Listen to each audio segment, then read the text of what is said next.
Постановление о создании энергетических комиссий правительство приняло еще в начале текущего года. С этого момента специалисты изучали ситуацию в каждом районе страны и в столице и искали пути выхода из сложившейся ситуации. А она достаточно критическая, говорит министр экономики. Наша энергосистема, в том числе и генерирующие мощности, которые частично находятся на нашей территории, они представляют очень большой стратегический интерес. И если мы с вами здесь, в Абхазии, не будем рационально относиться к этой системе, может получиться так, что мы ее полностью вообще потеряем. Главная цель работы комиссии – оказать содействие предприятию «Черноморэнерго», которое оказалось в сложнейшей ситуации, в том числе и из-за больших задолженностей как населения, так и предприятий страны. Вы все прекрасно знаете, что если будет дефицит электроэнергии, если будут проблемы с энергетикой у вас на местах, то никакого регионального развития не будет. Общая задолженность за потребленную электроэнергию на 1 января 2018 года составила порядка 300 миллионов. Общая собираемость варьирует в пределах 40 с небольшим процентов. В одиночку решить эту проблему Черноморэнерго не в состоянии. Более того, государственное энергетическое предприятие и не должно заниматься взиманием долгов, считает Аслан Басария. Традиционно, как несло ответственность предприятия «Черноморэнерго» по всем тем задачам и обязательствам, которые перед ним есть, так и несет фактически в одиночку. Конечно, есть районы, где действительно откликнулись и очень активно включились в эту работу. Я могу обозначить в этом отношении город Сухум, Гальский район, Тхварчальский район, Гульрипский район. И если в динамике смотреть, вот, предположим, в Тхварчальском районе было 5 комиссий районных собрано, да, и проведено. В Ачамчирском районе 10,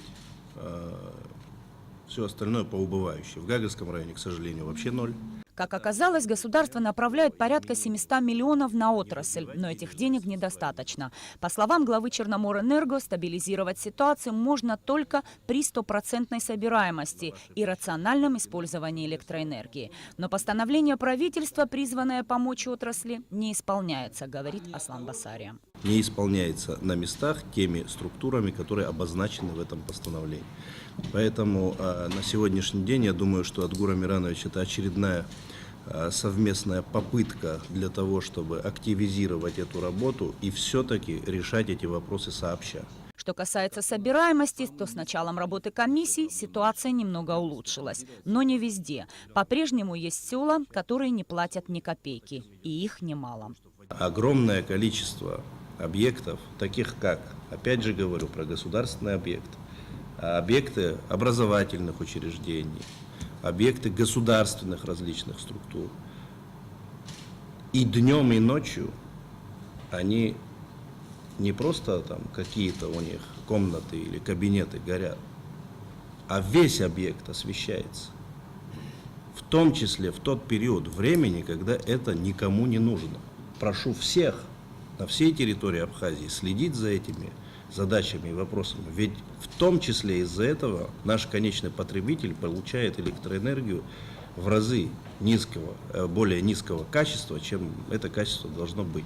Статистика показывает, лучше всех платят жители Галского района. На втором месте Сухумский район. В Ачамчирском собираемость на уровне 17%. Динамика есть, но она неустойчивая. По информации руководителя Черноморэнерго, жители Тхварчалского района лучше платят за свет, чем, к примеру, Гудаутского. Есть большая задолженность со стороны госпредприятий. Адгур Ардзинба дал указание эти объекты отключать. Такая вот просьба, ее прямо отключайте. Не надо никого просить и так далее. Я не верю, что вот такой тариф маленький невозможно заплатить. В ходе совещания были заслушаны доклады представителей администрации районов. Все они констатировали, лучше всех платят пенсионерам. Также они говорили о проблемных зонах, о низком напряжении в сети. Например, в Ачамчирском районе вместо положенных 220 в сети бывает всего 130 вольт. И зачастую люди отказываются платить за потребленную электроэнергию, используя этот факт как отговорку. Исправить ситуацию, которая складывалась годами всего за пару месяцев, очень сложно, отмечали участники совещания. Но продолжать работу необходимо, так как она в итоге может дать хорошие результаты.